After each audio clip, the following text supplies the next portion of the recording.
Lo dijo él. A primera hora. Entremos en materia, ¿no?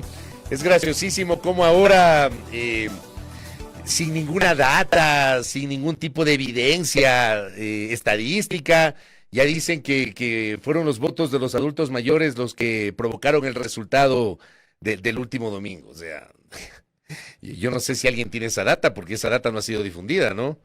Ayer en el espacio de RTU conversamos con Grace Jiménez, con Esteban Ron y en estudio con Paolo Moncagata, quien es politólogo y académico de la Universidad de San Francisco de Quito, y le decía, no hay esa data. Si es el voto facultativo, ¿cómo pueden establecer cuántos adultos mayores votaron? Pues la gente es aquí, dice cualquier cosa. El voto de los adultos mayores fue un tema simbólico, ¿ya? Que no se puede cuantificar. En este momento no se puede cuantificar, no sé si después se podrá cuantificar, pero son de una ligereza para tratar de justificar uno u otro resultado. Los otros para hablar de la tesis de fraude. Por ahí veía que alguno decía que los adultos mayores salieron a votar por Luis y no por Noboa. ¿Cómo saben? En serio, pues somos de una ligereza impresionante, ¿no? Y por eso hay que seguir comentando el tema. Hay ya pues los resultados de los informes de las misiones de observación internacional. Voy a revisar dos notas, porque creo que la postura de las misiones de observación es lo que corresponde luego de este proceso electoral. Cito la nota del diario El Universo. La misión de observación electoral de la OEA, Organización de los Estados Americanos, avaló los resultados de la segunda vuelta de las elecciones presidenciales, que dan un amplio margen de triunfo al presidente Daniel Noboa. Abro paréntesis, por supuesto. Seguramente ahora aparecerán aquellos que, paradójicamente, en la primera vuelta aplaudieron los informes de la OEA, de la Unión Europea, que hablaban de la transparencia del proceso electoral, frente a aquellos que en la primera vuelta hablaban de fraude. ¿Se acuerdan? ¿Se acuerdan cuando apareció el exit poll a las 5 de la tarde, que le daba una ventaja superlativa al candidato presidente respecto de Luisa González? Y ya con el escrutinio la ventaja se redujo apenas el 0.15%. ¿Se acuerdan? Entonces, claro, los seguidores, algunos voceros, algunos opinadores, algunos medios aliados del presidente Noboa empezaron a sostener la tesis del fraude. Empezaron a decir que el Consejo Nacional Electoral es correísta. O sea, por Dios, que Diana Tamay es correísta, que José Cabrera es correísta, que Elena Nájera es correísta. Solamente defendían a Enrique Pita. De todo ese grupo, la única que en algún momento fue parte de la Alianza País era Estela Cero. Pero el resto no. Pero en la primera vuelta fue así, ¿no? Entonces ese consejo correísta que planificó el fraude. Entonces ahora, en cambio, esos mismos que denunciaban el fraude y que en la campaña de la segunda vuelta denunciaban que el consejo correísta, ahora están aplaudiendo al CNE. Y aquellos que aplaudieron en la primera vuelta, hoy dicen que hubo fraude. Entonces, seguramente en ese mismo saco le van a poner a la OEA, le van a poner a la Unión Europea, le van a poner al Parlasur, porque han avalado los resultados electorales, porque así somos aquí en el Ecuador. La OEA, dice la nota, se ofreció a recibir cualquier documentación que quiera presentar la candidata Luisa González, que ha denunciado fraude, sin aportar pruebas, y ha reclamado una investigación independiente. En un comunicado, la misión liderada por el ex canciller chileno Heraldo Muñoz avaló los resultados presentados por el Consejo Nacional Electoral. Los datos arrojados por el sistema informático de escrutinios y resultados del CNE coinciden con la información compilada por los observadores de la OEA desplegados en el país. La misma nota recoge Coavisa, donde además de la postura de la OEA, incluye la postura de los observadores del Parlamento del Mercosur Parlasur, quienes igualmente han señalado que sus datos van de la mano con aquellos que finalmente difundió el Consejo Nacional Electoral y, salvo los problemas de siempre que se presentan en un proceso electoral, la jornada del domingo se desarrolló con normalidad. Pero separemos la paja del trigo, ¿ya?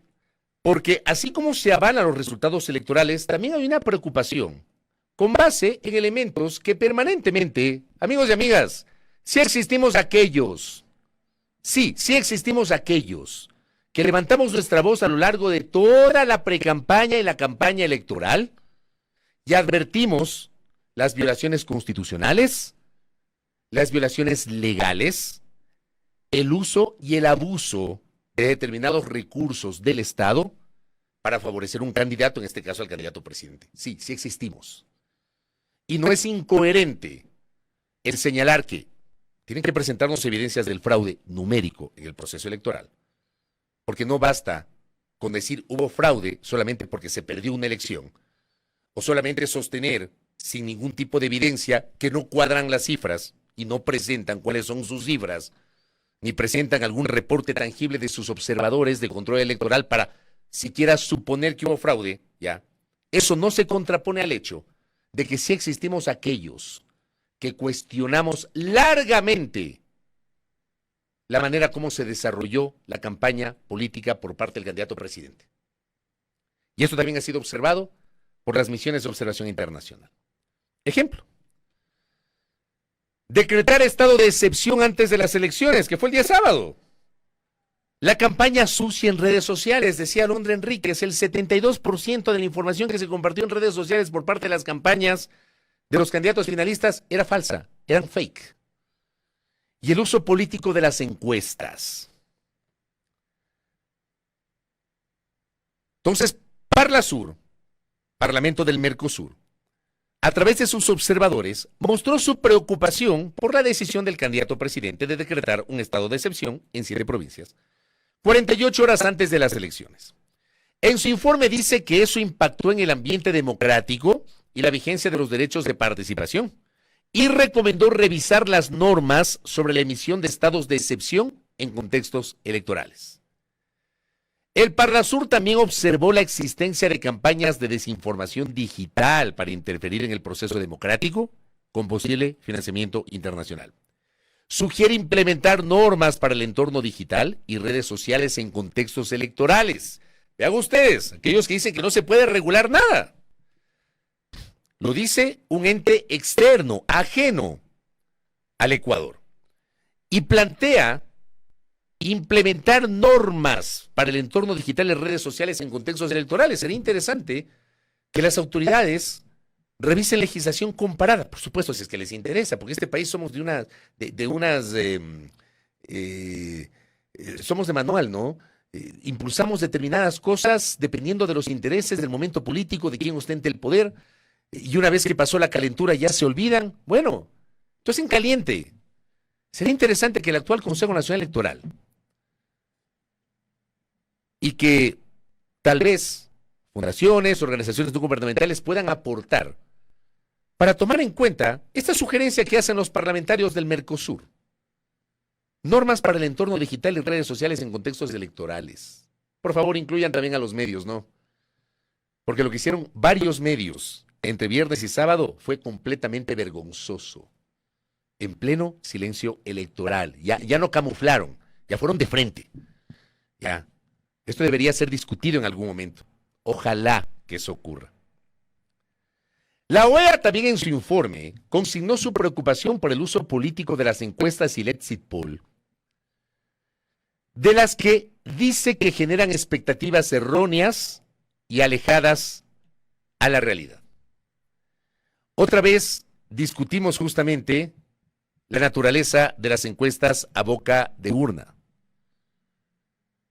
Yo no me voy a cansar de insistir, aunque me quede solito, ¿ya?, en el hecho de que alguna vez tanto medios cuanto encuestadoras deberían ser más responsables. Sé que estoy arando en el mar, porque detrás de los medios hay intereses y detrás de los encuestadores hay intereses, porque los encuestadores no es que hacen un trabajo tipo apostolado, ¿no? Las empresas encuestadoras no son las hermanas de la caridad. Alguien les paga para que hagan las encuestas. Y eso lo sabe todo el mundo. Sería interesantísimo, por ejemplo, que transparenten quiénes pagan, ¿no? Presento esta encuesta a solicitud del candidato no sé cuánto. Presento esta encuesta a solicitud del grupo político no sé cuánto. Tal medio de comunicación financió este exit poll y lo vamos a presentar de esta manera. Deberían transparentar, ¿no?, quiénes financia. Sobre todo luego de la vergüenza de la primera vuelta, sobre lo cual ya para la segunda vuelta trataron de cuidarse medianamente. porque ninguna encuestadora le atinó. No le atinaron ni a la intención de voto durante la campaña de segunda vuelta, ni le atinaron al resultado definitivo. Yo por acá tenía una interacción, ¿no? En redes. Mentira a las encuestadoras, decía una seguidora en X. Esto que le denominan algunos el voto oculto no es nada nuevo. Habrá gente que tiene más memoria y recuerda esto.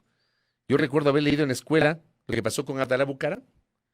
Abdalá Bucaram nunca figuraba en las encuestas. Y Abdalá Bucaram fue protagonista en 3 elecciones consecutivas. En 1988, cuando superó a Durán Ballén y pasó a la segunda vuelta electoral con Rodrigo Borja. En 1992, cuando no asomaba en las encuestas y se convirtió en el gran elector de la votación que luego permitió a Durán Ballén derrotar a Jaime Nebot en segunda vuelta y acceder al poder en el 92. Y en el año 96, en donde el Exit Poll le daba la victoria a Nebot en segunda vuelta y terminó ganando Bucaram. Entonces esto ha pasado siempre, pero no aprendemos en el Ecuador.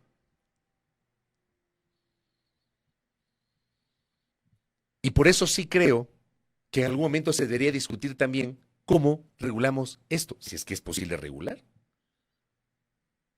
Porque sí ha de haber forma, ¿no? Revisen cómo se hace en otros países.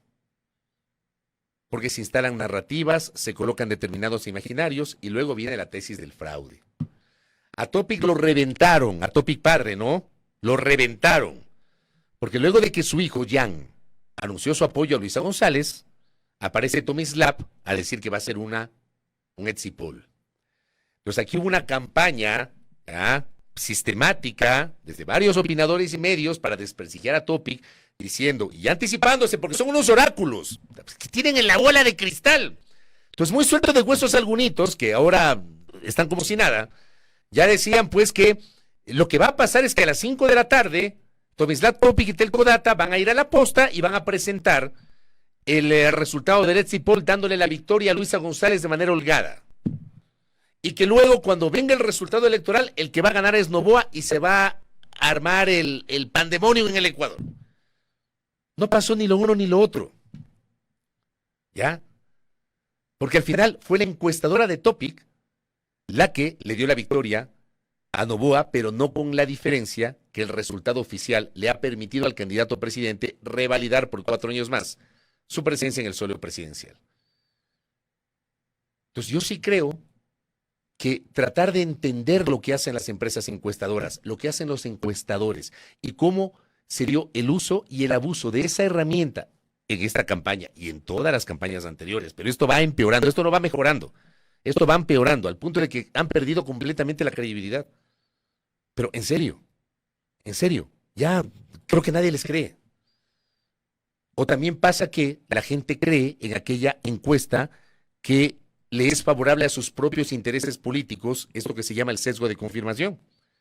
Entonces, claro, el correísmo le da siempre valor a lo que publica Omar Maluk o a lo que publica Negocios y Estrategias, ¿ya? Y el anticorreísmo le da valor a todo lo que publica Sedatos y todo lo que publica Informe Confidencial y otras empresas encuestadoras. Y denostan, en cambio, a las que tienen unas cifras totalmente diferentes. Eso debería ser regulado en algún momento, porque eso también terminó contaminando la campaña. Y eso lo reconocen los miembros de las misiones de observación electoral. Pero vamos un poco más atrás. No nos quedemos solamente en esto que se ha señalado respecto del estado de excepción, que hasta el sol de hoy no entiendo la razón del estado de excepción. O sea, no hay una justificación. No sé qué pasó en este país para que el presidente Noboa haya decretado 48 horas antes de la segunda vuelta electoral el estado de excepción. O sea, para mí no hay argumento, no encuentro la razón. No sé si pasó algo superlativo, no lo encuentro, no encuentro una justificación. Y eso es lo que genera la preocupación por parte de los observadores. La altísima difusión de noticias falsas, de la cual políticos, opinadores y cierto segmento de la prensa no se lograron o no quisieron abstraerse. ¿No lograron abstraerse o simplemente no quisieron abstraerse? Fueron también parte de esa narrativa. Difundir material elaborado con inteligencia artificial que no correspondía a la realidad, presentar declaraciones cortadas. Todo eso contaminó el último tramo de la campaña electoral de cara a las elecciones. y el uso político de las encuestas, como ya lo he dicho. Pero vamos más atrás. Este país tiene que debatir con absoluta seriedad el hecho de que el candidato presidente, que estaba obligado por norma legal, artículo 93 del Código de la Democracia, a someterse a una licencia sin sueldo para ir a la campaña electoral, finalmente no lo hizo, con el argumento de que este proceso no era una reelección. Aquí estiraron la norma de una manera completamente cuestionable. Hay muy pocos juristas que respaldaron jurídicamente esa posición del presidente y de sus voceros.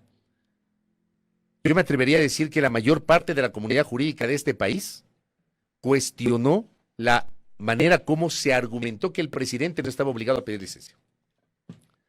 Invocaron una resolución del año 2010 de la Corte Constitucional respecto de la naturaleza de la muerte cruzada y del hecho de que el presidente que emerja de la elección posterior a la disolución de la Asamblea y la convocatoria de elecciones anticipadas sirve para completar el periodo original de aquel que disolvió la Asamblea Nacional y llamó a la denominada muerte cruzada.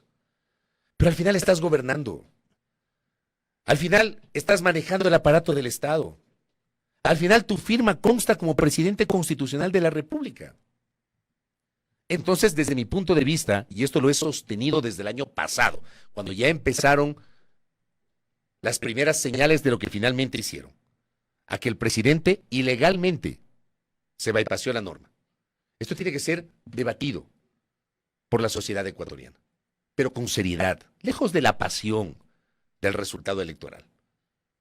Y debe ser materia no solamente de una reflexión, sino que esa reflexión derive en la construcción de una normativa muchísimo más clara para que no se inventen cualquier cosa y no interpreten la norma a la conveniencia.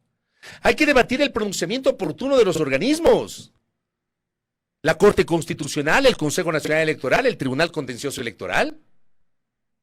Yo le tengo un profundo respeto en lo personal a Enrique Pita, quien lo conozco hace varios años. Pero a mí sí me pareció insólito lo que nos dijo Andrea y a mí el día viernes, de que el Consejo Nacional Electoral podía haber presentado una denuncia ante el Tribunal Contencioso Electoral por el hecho de que el presidente no se sometió a la licencia obligatoria que dispone el Código de Democracia. Pero no lo hicieron porque ya habían dos denuncias que presentaron ciudadanos y que están tramitadas en el Tribunal Contencioso Electoral. O sea, perdóneme, pues no es lo mismo que te presente la denuncia Perico de los Palotes a que presente el Consejo Nacional Electoral. Es absolutamente distinto. Tiene que haber una regulación y se tiene que debatir una regulación respecto de los tiempos para pronunciarse sobre temas que son urgentes. ¿Cómo es que, por ejemplo, la Corte Constitucional se demoró 3 semanas para emitir ese dictamen completamente tibio, incompleto, faltando 2 días para que se termine la campaña electoral de primera vuelta, señalando que el presidente no podía encargar el poder, cuando desde el 5 de enero el presidente había encargado el poder en una vicepresidenta nombrada por él cuando la señora Verónica Abad no estaba impedida de ejercer el cargo?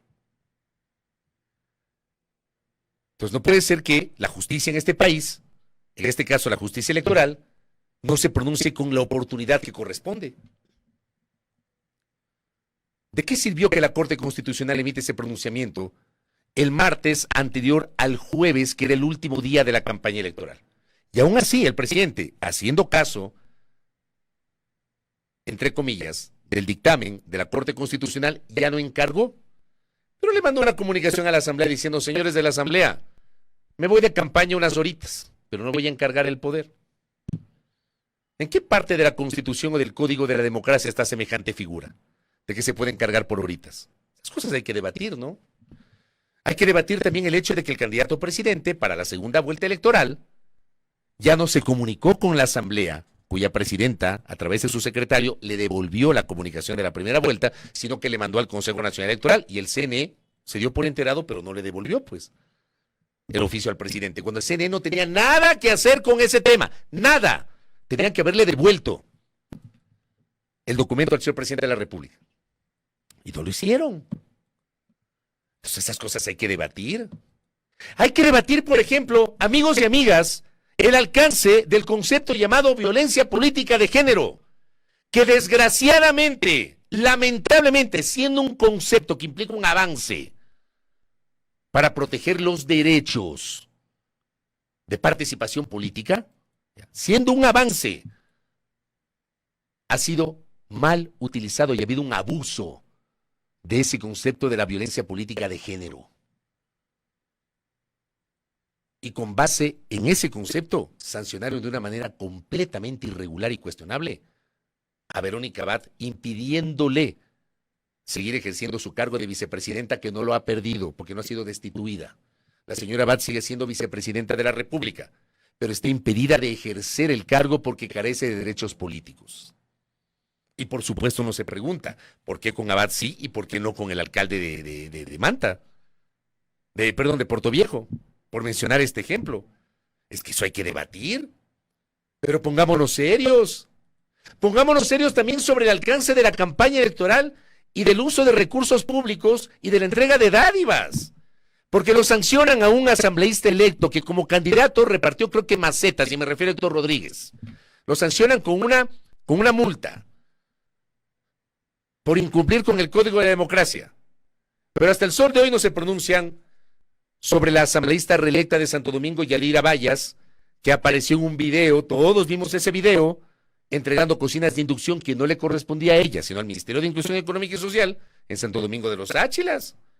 O al asambleísta reelecto por ADN que llegó originalmente por Construye, Jorge Chamba, haciendo campaña electoral, entregando camisetas y todo tipo de material que está prohibido por el Código de Democracia. Porque aquí la justicia es oportuna para unos y no para otros. Porque hay agilidad para pronunciarse sobre unos casos y no sobre otros. Eso también hay que debatir. Hay que debatir también, como yo he insistido, para mí, la sanción a Pavel Muñoz por haber aparecido en un video junto a Luisa González durante la campaña del 2023, a mí, y lo dije en su momento, me pareció desproporcionada. Porque lo que el espíritu de la norma es que la autoridad que ostenta un cargo no aproveche los recursos públicos, no aproveche su cargo y los recursos públicos de los cuales dispone para hacer campaña a favor de otra persona, y ese no fue el caso del alcalde, pero lo sancionaron. Entonces Pavel Muñoz no podía aparecer, y otras autoridades seccionales no podían aparecer apoyando a un candidato. Sin embargo, Roberta Zambrano, prefecta de Esmeraldas, vayan y vean que hay un montón de material audiovisual, hizo campaña abierta en toda la segunda vuelta a favor del candidato presidente. Y en primera vuelta tenía esta dualidad de apoyar a Henry Clough y de apoyar a Daniel Noboa. Aparecía en actos políticos, hizo declaraciones públicas, ya no pasa nada. Entonces, ¿de qué estamos hablando? Son cosas que ocurrieron en esta campaña y que les estoy hablando de memoria. Porque sí existimos aquellos que no tenemos memoria corta, ni solamente nos acordamos de lo que conviene. Esas cosas hay que debatir en este país. Pero pónganse en serios, para que no nos vuelva a pasar lo mismo, y no vuelva a coger el micrófono en 2027 y hablar de lo mismo que pasó en 2025. O que si Dios me da salud y vida, vamos al 2029 a hablar de lo mismo. Porque aquí a los hacedores de la cosa pública, aquellos que manejan la política pública, no les interesa que se reformen las cosas porque están muy cómodos, pero las utilizan dependiendo del momento y si tienen el poder. El hecho de que el candidato presidente, siendo candidato y sin someterse a la licencia, emitió N cantidad de decretos ejecutivos, entregando bonos. Y esos bonos, por supuesto, que impactaron. O compensaciones a un segmento de los servidores públicos, policías y militares, y pare de contar. Esas cosas hay que debatir. Por favor, pongámonos serios. Más allá del resultado electoral, pueden ser partidarios o no del presidente Noboa. Pueden ser partidarios o no de la señora González, pero pongámonos serios. La cancha estuvo claramente inclinada durante la campaña. Y otra vez, sí existimos aquellos que lo denunciamos y que cuestionamos y que levantamos la voz durante toda la campaña electoral. Pero de allí a decir muy ligeramente que ha habido fraude porque no te gustó el resultado es otra cosa. Porque han pasado más de 24 horas. Han pasado 36 horas. Más o menos. Desde que Luisa González denunció fraude. Primero, que Luisa González guarda un silencio, que es muy cuestionable tomando en cuenta que es la candidata finalista. Segundo, no han presentado las pruebas más allá del comunicado. Ya presentó Revolución Ciudadana un comunicado hablando de fraude. No presentan las pruebas. Ya aparece la CELAC denunciando fraude. ¿Dónde están las pruebas? Aparece el señor Maduro, por el amor de Dios, que es de las cosas más cínicas que uno puede notar de las últimas horas. A diferencia de Claudia Sheinbaum o del gobierno uruguayo, que dicen vamos a esperar, con prudencia, como corresponde. Que la presidenta mexicana no ha dicho que ha habido fraude, ni el gobierno del presidente uruguayo no ha dicho que ha habido fraude, siendo de esa misma orientación ideológica. Ha dicho, vamos a esperar el resultado oficial, la programación del resultado. Sheinbaum dijo el directo, vamos a esperar. Luisa no reconoce el resultado, entonces vamos a esperar. Correcto, está en su derecho. Pero perdóneme, que Maduro, el burro hablando de orejas, ¿no? Diga que ha habido fraude en el Ecuador, que se ha instaurado una dictadura, por el amor de Dios, a otro perro con ese hueso.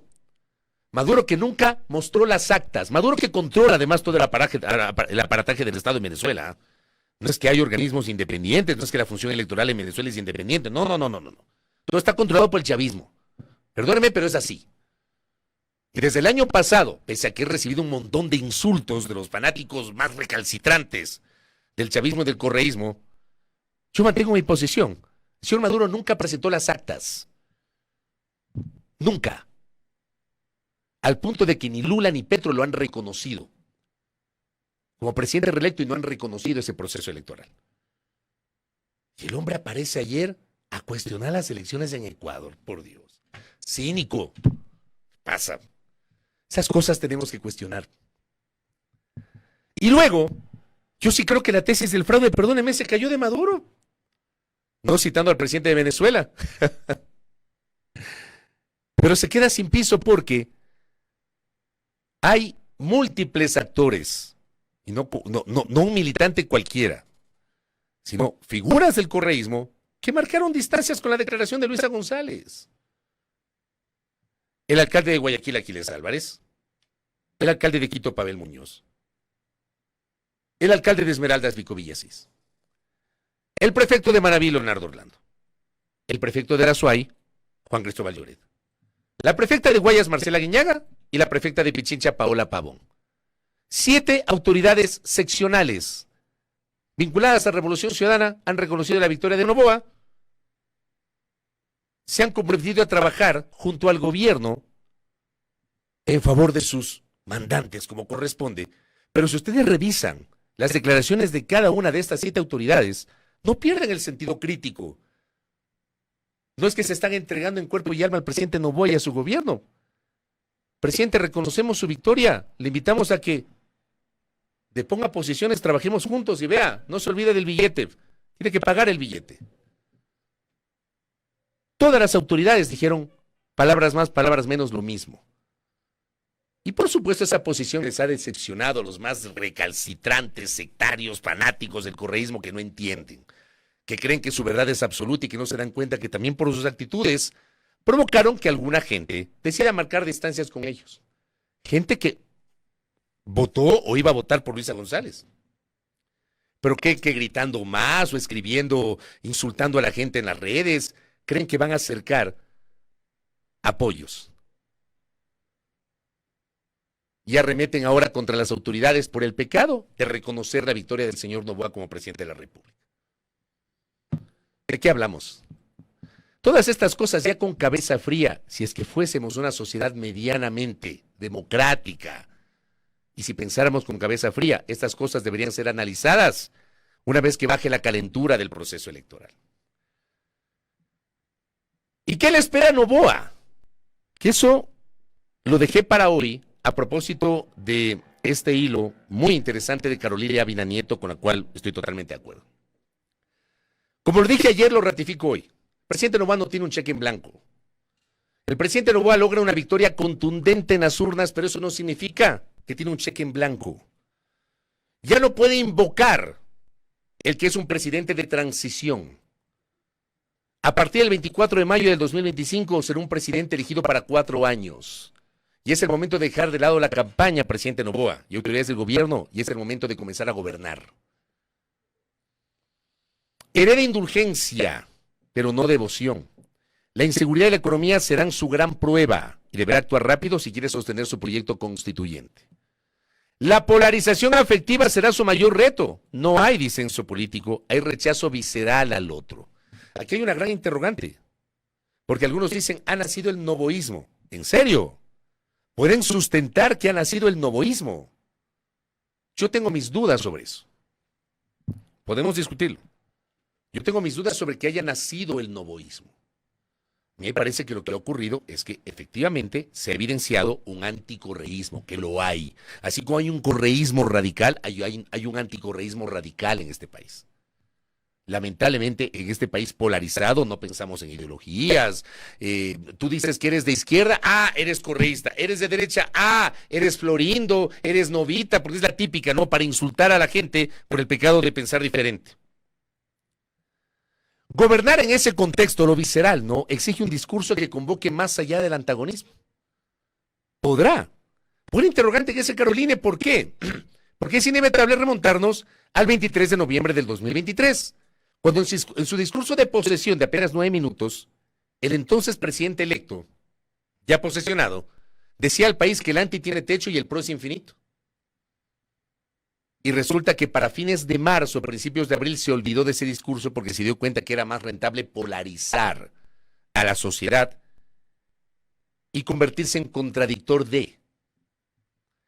La narrativa del fraude ya está en juego, aunque sin pruebas claras. Esa conversación socava la legitimidad y lo obligará a responder desde el primer día. La presión será altísima desde todos los frentes.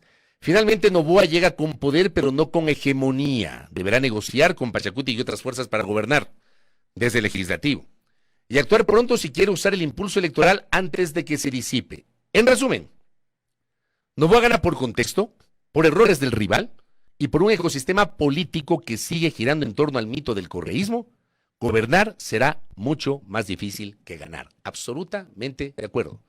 Presidente Noboa, es la hora de gobernar. Es la hora de bajarse del vehículo de la campaña, quitarse la ropa de campaña y ponerse la ropa de presidente. Y entender que el ejercicio del poder implica tener la calidad y la capacidad de estadista. Es el momento de gobernar, presidente Noboa. Y por supuesto, sí existimos espacios en donde el hecho de ser críticos con el gobierno de turno no significa hacerle oposición al gobierno de turno. Eso lamentablemente alguna gente no lo entiende. Pero aprendamos también a comprender cuál es el rol de quienes hacemos opinión pública desde el periodismo y la prensa. El hecho de que mañana o pasado destaquemos una acción del Ejecutivo no nos hace gobiernistas. El hecho de que mañana o pasado cuestionemos una acción del Ejecutivo no nos hace opositores o correístas, que es la vieja confiable en este país. Algunos comentarios para ir cerrando. ¿Qué dice Cecita Armando Bermeo? Dice, con todo respeto, todo lo que usted dice que abusó el presidente candidato, todo eso es fraude. Pero es que, por favor, César, estoy de acuerdo en eso. Todo esto provocó que la cancha quede inclinada. Mi punto es, hablar de fraude luego de los resultados numéricos implica presentar las pruebas de que efectivamente le dieron más votos al candidato presidente para que gane. Ese es mi punto y esas pruebas no se han presentado. Dice, ¿acaso la quieren ver a Luis en una campaña tipo María Corina Machado? Si vamos a transparentar que se haga un peritaje informático al sistema y dejemos claro la elección. En Ecuador, dice César, Noboa maneja todo igual que Maduro. Las autoridades electas no hablan de fraude porque el Tribunal Contencioso Electoral inmediatamente lo sancionaría con proselitismo político. Discrepo. Porque de lo contrario, César, tampoco hubiesen generado el pronunciamiento de ayer, que era un pronunciamiento político. Le envío un abrazo a Leo Berresueta, que también está en sintonía. Esta mañana, ayer, temprano. Sensatez antes que el fanatismo. El país ha hablado en las urnas. Democracia es respetar los resultados y reconocerlos. El presidente Noboa escuche al pueblo y gobierne con ecuanimidad. Eso es lo que tenemos que exigir del mandatario. El país necesita paz y felicita a Luisa González por su entrega y tenacidad. Ginita Yauri me decía ayer, y no alcancé a leer su mensaje, lo repito el día de hoy. La última semana el gobierno dio bonos y becas generando esperanza. La esposa y la madre del presidente recorrieron el territorio regalando ayuda a las provincias afectadas por el invierno, lo que provocó que los ecuatorianos vuelvan a creer en el gobierno frente a la candidata de RC, que tuvo que enfrentar una campaña de tergiversación por discursos emitidos por sus propios compañeros y compañeras del partido. Tal cual, querida Ginita, le envío un abrazo. Y la autocrítica, dice Chemel Paladines, no hay. Añade, entregan miles de dólares en bonos de cualquier clase, mujeres, jóvenes, militares, policías, etcétera. Son miles o millones de votos, de acuerdo. Democracia pobre pero honrada. Hablar de fraude, sin embargo, dice Chemel, siendo crítico con la manera como se manejó de la campaña, es insolente y una tosuda posición. Acá me dice Javier Salgado, con las declaraciones del día viernes del vicepresidente del CNE, ¿habría aceptado que los miembros del Consejo cometieron un delito? Era obligatorio para los funcionarios públicos denunciar al presidente Noboa. Dice, lo que tú llamas ya cancha inclinada son actos y hechos que implicarían la descalificación del candidato y la destitución del presidente. Yo le añado algo más, estimado Javier. La presentación de Tito el Bambino era el artista, ¿no? Que se presentó en el cierre de campaña del presidente Noboa. ¿De dónde es Tito el Bambino, Dieguito? Puertorriqueño, artista extranjero. Está prohibido por el Código de la Democracia. No es invento mío, Revisen el Código de la Democracia. Está prohibido. Aquí no pasa nada. El Código de Democracia establece sanciones que incluso podrían derivar en la destitución de los responsables por haber traído un artista internacional. Eso también configura lo irregular de la campaña electoral. ¿Cómo le va Pilar? Bienvenida Pilar Quito, que nos escribe.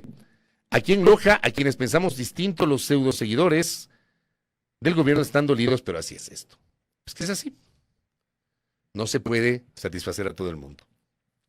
Acá el Felipe Santos me dice que el novoísmo sí existe, pero no desde ahora, ha tenido su etapa de nacimiento y crecimiento. Aún no madura, pero va por esa ruta. Seguramente con el resultado electoral. Y a lo mejor el anticorreísmo, una parte, sea parte de la base de ese novoísmo. Dice Dieguito Lucero, un abrazo. Ya tampoco el candidato presidente, cuando asume el 24 de mayo, ya no puede echarle la culpa al gobierno anterior. Ya no puede decir, no me entregaron la mesa servida. Como dijo Moreno, como dijo Lazo, como dijo Noboa. El propio Noboa después de noviembre de 2023. ¿A quién le va a decir que no le entregó la mesa servida? Al propio Noboa. Ya no puede hacer eso. Tal cual. Mi querida Grace Merino, un abuso del concepto de violencia política de género, lo que estaba señalando yo, ¿no? Yo no cuestiono el concepto por si acaso, cuestiono el abuso y esta interpretación política que le han dado al uso de ese concepto para sancionar o perdonar dependiendo del poder político. Cabe señalar que la violencia política contra la mujer es distinta, sí, y lo que busca es expulsarla a la violencia política del espacio político que es masculino y masculinizante. Pero si eres mujer y te acusan con pruebas que robaste, eso no es violencia política. Es parte de su ejercicio político público. Por eso, cuestionar a la fiscal, cuestionar a la prefecta del Guayas, cuestionar a la prefecta de Pichincha, cuestionar a la prefecta de Cotopaxi o la alcaldesa de Ambato, no es violencia política per se. Pero aquí hay gente que asume que la crítica automáticamente es violencia política.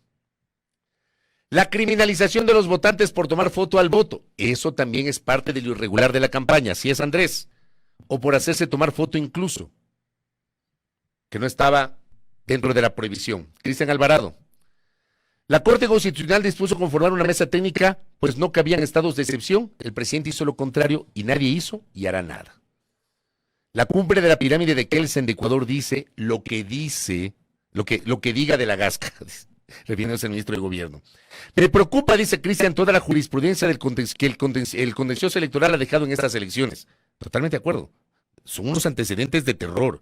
Mañana van a hacer lo mismo los prefectos a las viceprefectas, los alcaldes van a regalar bonos en campaña, los directores departamentales dispondrán ordenanzas, la violencia política de género, en lugar de ser un refugio, servirá para proscribir a enemigas. Eso va a pasar porque es un carrusel esto. Aquí me dice Omar Caiza Luis. Estuve de delegado en una mesa en el Cantón Mejía y sucedió algo que me llena de dudas sobre el proceso electoral. Cuando finalizó el conteo, nos reunimos los delegados para entregar las copias de actas a nuestro coordinador. Una de las juntas presentó una inconsistencia, había total de votantes 34. 18 Noboa, 9 Luisa, 5 blancos y 2 niños. Se reportó la novedad y no existió respuesta del coordinador del recinto. Por eso me llena de duda. Se desaparecieron cerca de 315 votos. ¿Qué pasó? ¿Qué sucedió? Hasta ahora el caso necesita respuesta. Dice Omar, quien en cambio sí cree que hubo algo, que pasó algo.